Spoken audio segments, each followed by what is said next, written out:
The day my father told me I was no longer in his will, it felt like the air was sucked out of my lungs.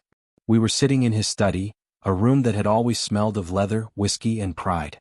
He was behind his massive oak desk, the same one I used to crawl under as a kid while he worked. Only this time he wasn't looking at me like a son. He was looking at me like a disappointment. "Ethan," he said coldly, "you've made too many mistakes. I built this empire from nothing and I won't watch you destroy it." I swallowed hard. "Dad, I'm not trying to destroy anything. He cut me off with a hand wave. "Save it. You chose your own path when you walked out of this house to start what do you call it? A startup." His voice dripped with mockery. I clenched my fists under the desk. "That startup employs 40 people now," I said quietly. "We're not a joke anymore." He leaned back, swirling his drink. "Then live off it. Because after today you're not getting a cent from me." I stared at him, disbelief crawling up my throat. This wasn't about business. It was about pride, his pride. He couldn't stand the idea that I didn't want to inherit his company, that I wanted to build something on my own. "I'm still your son," I whispered. He looked at me with eyes I didn't recognize. "Not anymore." The words hit harder than any slap could. When I walked out of that room, I knew something inside me had died, but something else had been born. I wasn't going to beg for his money or his approval. But one day he'd see me again, not as the failure he thought I was, but as the man who didn't need his name to stand tall. What he didn't know that day was that I'd already left something behind. Something that would change everything the moment he was gone. 2 years passed after that day. I hadn't stepped foot inside my father's mansion since.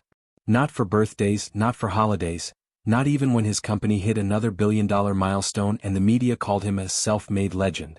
To the world he was the perfect success story. To me he was the man who erased his own blood over pride. During those years I poured everything I had into my startup. Sleepless nights, unpaid rent, friendships that faded because I was too consumed by work. But slowly, painfully it began to pay off. We landed our first big investor, our first press feature, our first real profit. Still, every time I saw his face on TV or in a magazine, that familiar ache returned. He'd talk about legacy, about values, as if I didn't exist. The world believed he had one son, my older brother Adam, the golden child who'd stayed, who'd taken over the family company, who could do no wrong. Adam never called me either. Maybe he was too busy, maybe he didn't care. Or maybe he enjoyed being the only heir now. Then one morning I got a call from my mother. Her voice was trembling. "Ethan," she said softly, "your father, he's gone." For a moment I couldn't process the words. Gone? My father? The man who'd seemed immortal, untouchable? "He had a heart attack," she continued. "It was quick." I sat there in silence, staring at my coffee going cold. I should have felt something, grief, anger, regret, but all I felt was emptiness. "The will reading is on Friday," she said. "The lawyer asked for both of you to be there." Both of us. Meaning Adam and me. I almost said no. Why should I go? He made it clear I had no place in his life, or his will. But something in me whispered, go anyway. Because what my father didn't know, what no one knew, was that I'd already prepared for this moment. And the truth I'd buried inside his desk drawer 2 years ago was about to come alive. The drive to my father's house felt unreal. The last time I'd driven up that long stone driveway, the gates had closed behind me like I was being exiled. This time they opened slowly, quiet, heavy, like they knew something had changed.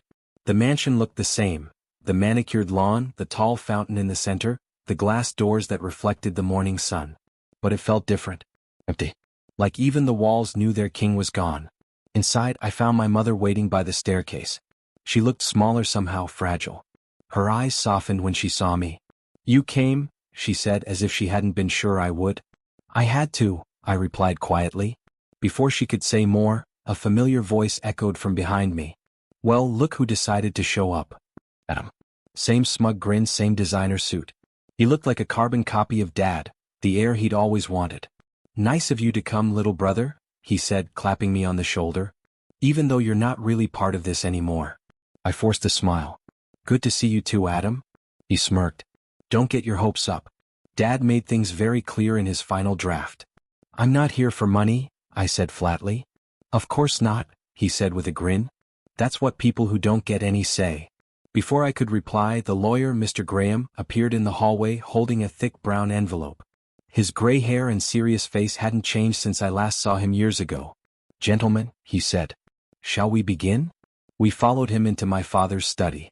Everything was exactly as I remembered, the oak desk, the shelves filled with awards, the faint scent of his cologne lingering in the air. Mr. Graham sat behind the desk and began reading the will. My father's voice echoed in my mind as the lawyer spoke, property, stocks, accounts, all of it to Adam. When he finally said, "And to my second son Ethan, nothing," the room went silent. Adam glanced at me, smiling faintly. "Told you." But I didn't react.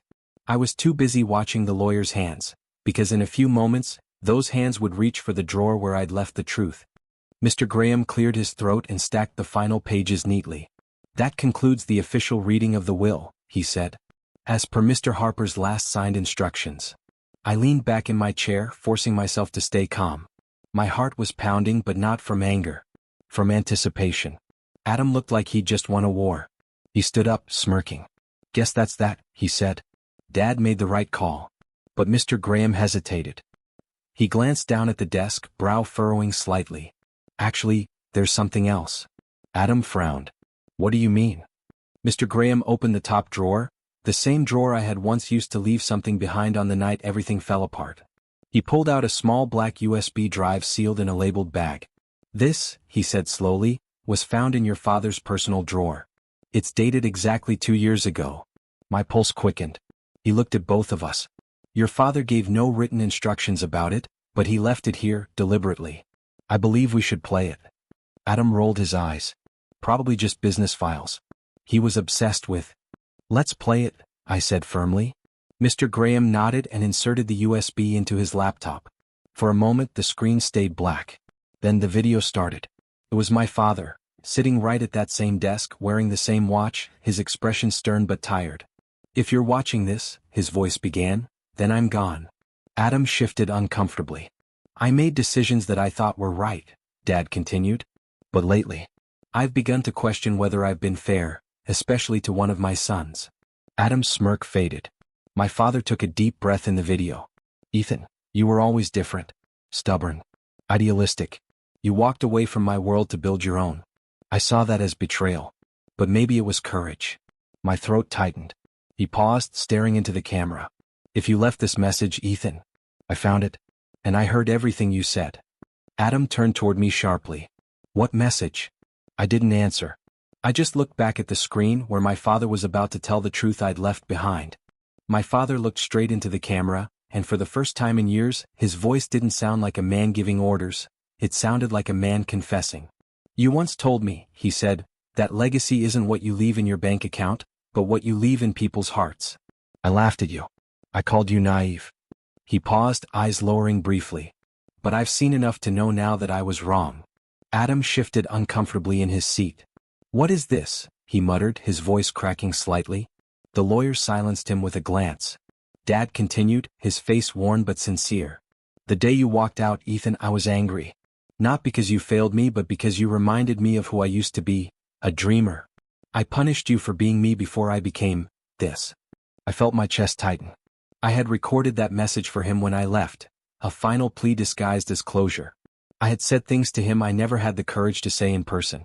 I left it in his drawer because deep down, I knew curiosity would make him listen one day. The video flickered. Now it was my voice on the screen. Younger, shaking but firm. "Dad, if you're watching this, it means I didn't give up on you. I know you think I'm lost, but I'm trying to build something that matters, not just for me but for the people who believe in me. You taught me strength, discipline, and persistence.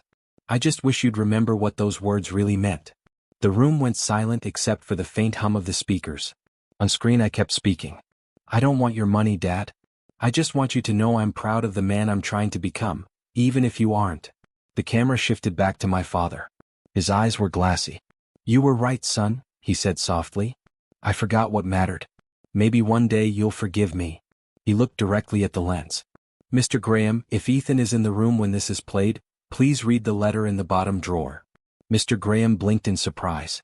"There's a letter?" He reached down slowly, his hand trembling slightly, and pulled out a sealed white envelope with my name written on it. My heart stopped. Mr. Graham held the envelope carefully, his expression unreadable. "It's addressed to you, Ethan," he said softly, sliding it across the desk. The room was so quiet you could hear the faint ticking of the old wall clock. The same one that had marked every argument, every cold silence in that house. My fingers trembled slightly as I picked it up. The envelope was thick, heavy, my father's handwriting bold across the front. To my son Ethan. Adam leaned forward, his voice sharp. "What the hell is this, some kind of trick?" "Sit down, Adam," Mr. Graham said firmly. I carefully broke the seal and unfolded the letter. The handwriting inside was unmistakably his, confident but uneven in places, as if written by a man fighting emotion. "Ethan, if this letter reaches you, it means you came back, and that means more than you'll ever know. I've watched your company grow quietly from the sidelines. I've seen the way people respect you, the way you lead with your heart instead of your ego. I was wrong to think strength came from control. Real strength comes from conviction, and you had that long before I did. I changed my will once out of anger. But before I left this world, I changed it again. My heart skipped. Half of everything I own, the company, the estate, and the foundation, belongs to you now. The other half remains with your brother. I've made sure that both of you have to work together to keep it alive. Maybe that's the only way this family heals." I swallowed hard, reading the final line twice. "You were never cut out of my legacy, Ethan. You were always the part that gave it meaning." My throat burned. I couldn't speak. Adam stood up, furious. "This is ridiculous. This has to be forged." But Mr. Graham raised his hand calmly. "It's legitimate. Your father signed this version 2 months before his passing. I witnessed it myself." Adam turned red. "You're lying." "I don't think he is," I said quietly, folding the letter. "Because this sounds exactly like him." And for the first time in years I didn't feel anger or revenge. I just felt seen. Adam's face twisted in disbelief. "No," he said, shaking his head. "No, he would never do this. You think you can just walk in here after all these years and take half of everything? You didn't earn it, Ethan. You ran away." I looked at him calmly. "Maybe. But Dad didn't see it that way anymore." He slammed his hand on the desk, the echo sharp in the quiet room. "This is manipulation. You probably made that damn USB to guilt him. He was old, he wasn't thinking straight." "Enough," Mr. Graham interrupted firmly.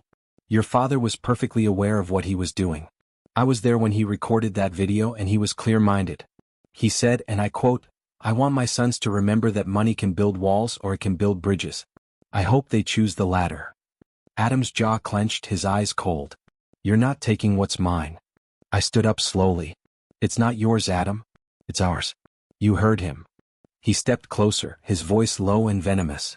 "You always wanted to prove you were better than me. Well, congratulations, you got what you wanted." I met his gaze. "No, Adam. I didn't want to be better. I just wanted to be enough." The words seemed to hit him like a blow. For a second I saw something flicker in his eyes, guilt, maybe. But it disappeared as fast as it came. He turned away, muttering under his breath, "You'll ruin everything he built." "Maybe," I said quietly. "Or maybe I'll save it." He stormed out of the study, the sound of the heavy door slamming echoing through the hall. Mr. Graham sighed. "Your father knew this would happen," he said. "That's why he made you co-executors. Neither of you can sell or change anything without the other's approval. He wanted you to learn how to trust again, even if it's difficult." I nodded slowly, still staring at the letter in my hands. For years I thought my father never listened. But somehow he heard every word I'd said that night. He just needed time I thought he'd never take. And now, even in death, he'd found a way to speak louder than he ever did in life.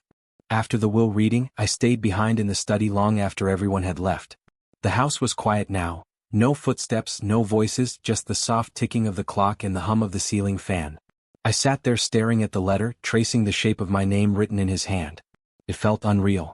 The same man who once looked me in the eye and said I wasn't his son had written these words. Words that sounded like an apology. For the first time, I wasn't angry anymore. Just sad. Sad that it took death for him to finally see me. I looked around the room, every inch of it held a memory. The corner where I built my first model airplane with him. The window where he used to stand during storms, scotch in hand, pretending he wasn't worried about me coming home late. The same desk where I once placed that USB drive. A desperate hope that maybe someday he'd understand me. And somehow he did. My mother stepped quietly into the room. She stood in the doorway for a moment before saying softly, "He watched that video every week, you know?" I turned to her, stunned. "What?" She nodded, her eyes glistening. "He never told you, but he kept that USB on his desk. Said it reminded him of who he used to be. I think he wanted to fix things. He just ran out of time. My chest ached. Why didn't he call me? He tried, she said. So many times. He just didn't know how to say it. I looked down at the letter again. He said Adam and I have to work together now. She smiled faintly. Then do it. For him. I didn't answer. But deep down I knew she was right. My father didn't just leave us money, he left us a challenge. As I walked out of the study that night, the old house felt lighter, almost forgiving. Maybe some things can't be fixed in time. But sometimes, love finds a way to reach you even after the clock stops ticking. And this time I wasn't going to waste it. The following weeks were complicated. Adam avoided me completely. Every meeting Mr. Graham tried to schedule between us ended with an excuse from him: busy, traveling, not ready. I didn't push. I knew him well enough to understand he needed space to let the truth sink in. Meanwhile, I spent my days sorting through Dad's papers and business files. His company, Harper Dynamics, was massive, structured like a kingdom. But behind the glossy success I found cracks. Unpaid invoices, neglected charities, employees under pressure to meet impossible deadlines. It hit me that, in trying to control everything, my father had slowly suffocated the heart out of his own empire. And now it was on me and Adam to breathe life back into it. One afternoon, as I sat in his office reviewing reports, I found another folder tucked behind a drawer panel, one labeled "For my sons." Inside was a handwritten note and two identical cufflinks engraved with the letter H. The note read, "You two are opposite ends of the same rope. Pull against each other and it breaks. Pull together and it can lift anything." I stared at the cufflinks for a long time, wondering if he knew how perfectly that line described us. Adam had always been the fire, proud, explosive, desperate to win. I had always been the quiet storm, patient, stubborn, unwilling to give in. Together we could have built something unstoppable. If only we hadn't spent years trying to prove who was right. That evening I called him. To my surprise he answered. "What do you want, Ethan?" he said, his voice sharp. "I want to talk," I said calmly. "About Dad's note. About the company. Don't start with that sentimental crap." "It's not sentimental," I said. "It's real. The company's falling apart. If we don't work together, everything he built will crumble. Is that what you want?" There was a long silence. I could hear his breathing through the phone, uneven. Finally he sighed. "Fine. Tomorrow. My office. Noon." The call ended. It wasn't forgiveness. It wasn't peace. But it was something, a start. And for the first time in years, it felt like maybe Dad's words had reached us both. The next day I walked into Adam's office, sleek, minimalist, filled with the smell of expensive coffee and ego. He was already sitting behind his desk, scrolling through something on his phone, pretending I wasn't there. "Right on time," I said. He didn't look up. "Don't make a habit of it." I smirked. "You haven't changed." He set his phone down finally and looked at me. "You said you wanted to talk. So talk." I pulled out the folder I'd brought, financial reports, letters from key clients, a few contracts. "The company's bleeding, Adam. Revenue's flat, but spending's up 20%. Employee turnover is worse than it's ever been. If we don't step in, Harper Dynamics won't survive another 2 years." He scanned the papers briefly, then shrugged. "You think I don't know that? It's under control." "No," I said calmly. "It's not." He shot me a glare. "You walk in after all these years and think you can fix everything overnight? You don't know how this place runs." I met his stare. "Maybe I don't. But I know how people work. And they're losing faith in this company, in you." That last part hit him. He straightened, defensive. "Watch your tone." "I'm not attacking you," I said. "I'm saying we can fix this, together. You handle operations. I'll manage innovation and outreach. Dad wanted us both here for a reason." Adam scoffed. "Dad's gone, Ethan. Stop acting like you're fulfilling his dying wish. You're just trying to prove you're better than me." I leaned forward. "No. I'm trying to prove we're better than him." That stopped him cold. For a few seconds he said nothing. Then, slowly, his expression softened, just a fraction. "You think you can save this place?" I nodded. "We both can. But we have to start now." He stared at me for a moment longer, then sighed. "Fine. You get one chance. Don't screw it up." I smiled faintly. "You'll see, brother. I won't." As I walked out of his office, I caught my reflection in the glass wall, older, calmer, but finally standing where I belonged. For the first time, it felt like Dad's empire might become our legacy. Over the next few months, Adam and I worked side by side, something I never imagined would happen. The first few weeks were rough. We argued about everything: budgets, leadership styles, even the color of the new company logo. But somehow, amidst all the clashes, something changed. We began to listen to each other. I started spending long hours at the office, rebuilding the culture my father had lost touch with. I walked the floors, talked to the employees, asked about their ideas. To my surprise, they opened up quickly. "No one's ever asked us before," one of them said, smiling. That was when I realized how disconnected leadership had become from the people who made the company run. Meanwhile, Adam handled the business side, negotiating deals, restructuring departments, keeping the numbers steady. For the first time, I saw what Dad must have seen in him: the confidence, the hunger, the fire. And I think Adam saw something new in me too: calm, patience, and a perspective that wasn't driven by pride. One evening, after a long day of meetings, I found Adam standing alone in Dad's old office. He was staring at the portrait that hung above the fireplace, our father in his prime, holding the very first Harper Dynamics product in his hand. "He always wanted me to be like him," Adam said quietly. I stood beside him. "He wanted both of us to be better than him." Adam nodded slowly. "He was hard on you because you reminded him of who he was before the money. He was hard on me because I became who he feared he'd become." I looked at him. "And yet, here we are, fixing what he built." He chuckled softly. Guess the old man knew what he was doing after all. We stood there for a while in silence, two brothers who had finally stopped fighting ghosts. When we turned off the lights and walked out, I noticed the USB drive still sitting on Dad's desk. The same one that started it all. I picked it up, slipped it into my pocket, and smiled. "Let's make sure he'd be proud," I said. Adam looked at me, and for once he didn't argue. He just nodded. The following year was nothing short of a transformation. Harper Dynamics began to change, not just in profits or structure but in soul.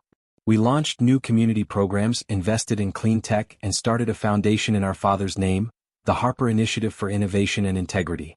Investors who had once doubted us began returning. Employees who had resigned asked to come back. The company that had once been defined by ego and control was now known for vision and compassion. Adam and I still argued, of course. That would never change. But now it wasn't about who was right, it was about what was best. Somewhere along the way we had learned how to fight together. One morning I walked into Dad's office, now redesigned, brighter, more open. His portrait still hung on the wall, but below it was something new: a photo of me and Adam at the first annual Harper Foundation event. We were both laughing, not posing, a candid shot my mother had insisted on framing. She entered the room then, holding 2 cups of coffee. "You boys did it," she said softly. I smiled. "We're getting there."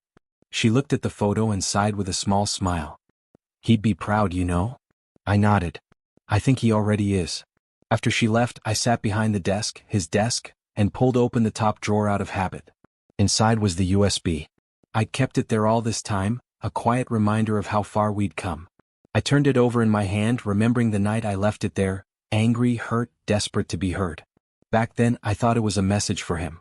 But now, I realized it had been a message for me. A message that said, "Speak your truth. Even if no one listens now, one day they will." I smiled to myself, placed it back in the drawer, and whispered, "Thanks, Dad." The sunlight from the window hit the portrait above me, casting a soft glow across the room. For the first time in a long time, everything felt exactly as it should be: balanced, peaceful, and whole.